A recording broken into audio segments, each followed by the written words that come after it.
प्रिय क्रांती मित्र हो, जय भीम, जय अशोक, जय संविधान, जय भारत.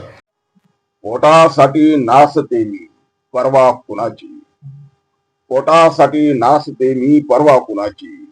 हे लावणी सम्राज्ञी, महान लावणी सम्राज्ञी विठाबाई नारायण गावकर यांची लावणी. मला वाटतं ही लावणी भामटा नावाच्या एका मराठी चित्रपटामध्ये घेतलेली आहे, माझी माहिती जर खरी असेल तर ह्या लावणीनं प्रत्येक मराठी मनाला वेदना दिल्या. दुःख काय राहतंय याच उदाहरण तिथं ह्या लावणीतून दाखवून देण्यात आलेलं आहे. ओली बाळातील परंतु पोटाची खळगी भरण्यासाठी, तीसभर पोटाची खळगी भरण्यासाठी त्या माऊलीला, विठाबाईला, तमाशा कलावंती फडावरती जावं लागलं. आपलं लहान लेकरू पोटाशी बांधून ओली बाळातील केवळ आणि केवळ एक वेळच्या घासा करता तिला तिथे फडात जावं लागलं. मित्रांनो, कला आहे, कलेला जात नसते, धर्म नसतो. आम्हाला अनेक महान आणि महाविचारवंत लोक सांगतात, होय, आणि ते खरं आहे. कलेला धर्म नसतो, कलेला जात नसते. परंतु हे फक्त आमच्याच बाबतीत का?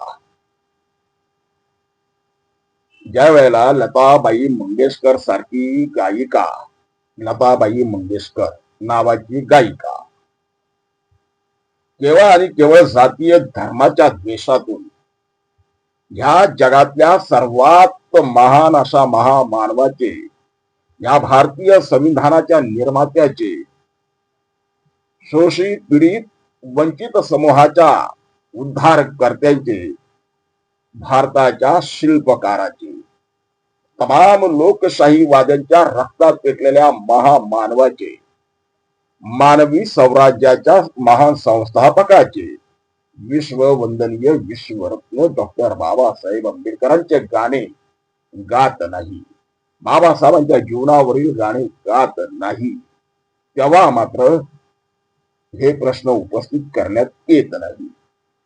धर्माला, कलेला जात नसते, कलेला धर्म नसतो. मित्रांनो, हे सांगण्याचं कारण, काल आमचे महाराष्ट्रातील महागायक आनंद शिंदे यांच्या मुलीनं अपूर्वा, त्या बालिकेचं नाव अपूर्वा, या अपूर्वा आनंद शिंदे ह्या मुलीने आपल्या जीवनातलं पदार्पणातलं पहिलं गाणं गायलं. आमच्या मम्मीनं गणपती आणला का पुजला, काहीतरी आहे ते गाण्याचे बोल. त्याच्यावरून आमदार केलं तुला, नामदार केलं तुला, तरी तू साऱ्या बेईमान झाला माझ्या बाबासाहेबाला, अशा पद्धतीचे ट्रोलिंग आनंद यांना करण्यात आलेलं आहे. अर्थात आनंद शिंदे हे कलाकार आहेत, कलावंत आहेत. आधी त्यांच्या वडिलांच्या गाण्यांनी किंवा आनंद शिंदे यांच्या गाण्यांनी हिंदू बांधवांचा सण राहो की मुस्लिम बांधवांची ईद राहो, त्यांच्या गाण्याशिवाय ते सण साजरे झाले असं कधी वाटत नाही. प्रत्येक उत्सवामध्ये, आधी पंढरीच्या वारीमध्ये सुद्धा परला दादा शिंदेचं गाणं असल्याशिवाय पंढरीची वारी पूर्ण झाली असं वाटत नाही वारकऱ्यांना. गणपती उत्सवामध्ये देखील आनंद शिंदे यांचे ते गणपतीवरून काहीतरी गाणं आहे, पार्वतीच्या बाळा तुझ्या पायात वाळा, ह्या गाण्याशिवाय गणपती उत्सव साजरा केला असं फिलिंग त्या गणेश भक्तांना येत नाही. जिथं तिथं या शिंदे घराण्याची गाणं असल्याशिवाय त्या त्या उत्सवांना रंग येत नाही, रंगत येत नाही. मान्य आहे, आनंद शिंदे कलावंत आहे, कलाकार आहे. कलाकाराला जात नसते, त्याला पोट असते. प्रत्येकाला जसं तुम्हा आम्हाला पोट आहे तसं त्यांनाही पोट आहे. पोटासाठी करावं लागतंय आणि ते केलं पाहिजे. त्यांनी म्हणजे मुलीला अपूर्वाने माझ्या मम्मीनं गणपती आणला का पूजला हे गाणं जे गायलं त्याच्याबद्दल आक्षेप असण्याचं कारण नाही. आक्षेप फक्त एका गोष्टीला आहे की आमच्या जीवनातली कोणत्याही गोष्टीची सुरुवात आम्ही ज्या धम्माला फॉलो करतो, ज्या धम्माचं आम्ही अनुसरण करतो त्या धम्माच्या तत्वानुसार व्हायला हवी. बाबासाहेबांनी आम्हाला 22 प्रतिज्ञा दिल्या. त्या 22 प्रतिज्ञा पाळत आमच्या जीवनाच्या कोणत्याही क्षेत्रामध्ये आम्ही ज्या वेळेला पाऊल टाकतो नवीन त्याची सुरुवात व्हायला हवी, मंगल आरंभ व्हायला हवा. तिथे जर आमच्या अपूर्वाने, आता ती लहान बालिका तिला काय माहिती, तिला तिला तिच्या पप्पाने सांगितलं किंवा इतरांनी सांगितलं, तिला गायलं विचारलं, त्याबद्दल त्या लेकराचा काही दोष नाहीये. परंतु अपूर्वाला ज्यांनी कोणी जीवनातलं पहिलं गाणं गायला लावलं त्या ठिकाणी जर त्या अपूर्वाला जीवनातलं पहिलं गाणं तथागत बुद्धांच्या जीवनावर, बाबासाहेबांच्या जीवनावर, महान चक्रवर्ती सम्राट अशोकांच्या जीवनावर, महामाया गौतमीच्या जीवनावर किंवा आम्रपाली आहे, वैशाली आहे, या महामातांच्या जीवनावरती जर गाणं गायला लावून मंगल आरंभ केला असता तर आम्हाला तो अधिक आनंद झाला असता.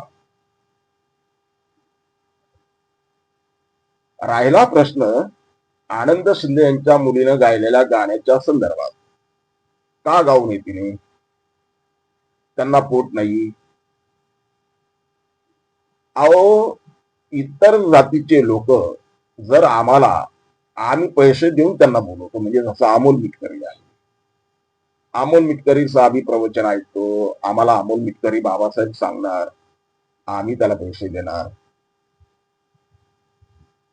जर आमच्या आनंद शिंदेने जर त्यांना त्यांचा गणपती सांगितला, जर आमच्या आनंद शिंदेनं जर त्यांना त्यांच्या ईदचे महत्व सांगितले त्याच्या गायनातून, बिघडलं कुठं?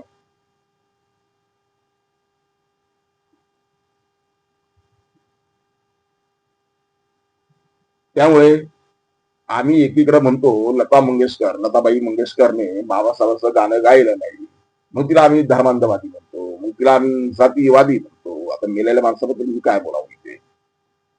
परंतु लता मंगेशकर हयात असताना ती जातीवादी आहे, ती धर्मांधवादी आहे, तिनं बाबासाहेबांचं गाणं गायलं नाही. तिनं बाबासाहेबांचं गाणं गायलं नाही म्हणून आम्ही तिला जातीवादी ठरवलं, धर्मांधवादी ठरवलं. आणि दुसरीकडं आनंद शिंदे किंवा त्याचे घरातले कोण परिवारातले जर इतर धर्मीयांची गाणं गात असतील तर त्यांना नाव ठेवण्यात काय अर्थ आहे? कलाकार आहे, कलाकाराला राहू द्या. आमची विठाबाई नारायण गावकर जे पहिल्यांदा ती लावणीचे बोल ऐकवले, पोटासाठी नाचते मी परवा कुणाची, पोटासाठी करावं लागतंय. पापी पेट का सवाल है, पापी पेट के लिए कुछ भी करना पड़ता है. पण मी आनंदरावांना देखील या ठिकाणी एक सल्ला देईन, एक मित्रत्वाच्या नात्याने, एक भावाच्या नात्याने, की आनंदराव, काही पथ्य पाळावे लागतात, काही पथ्य पाळावे लागतात. तुमच्या गायकीबद्दल, तुमच्या घराण्याच्या गायकीबद्दल आम्हाला नितांत आदर आहे, त्याबद्दल किंमत नाही, पण तो राहील.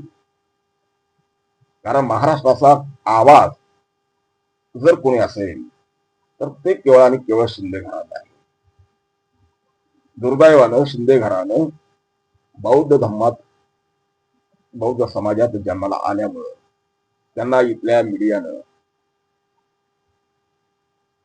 जी प्रसिद्धी हवी होती, जो मान सन्मान द्यायला हवा होता, तो दिला नाही. अर्थात आम्ही काही मीडियाचे केले नाही.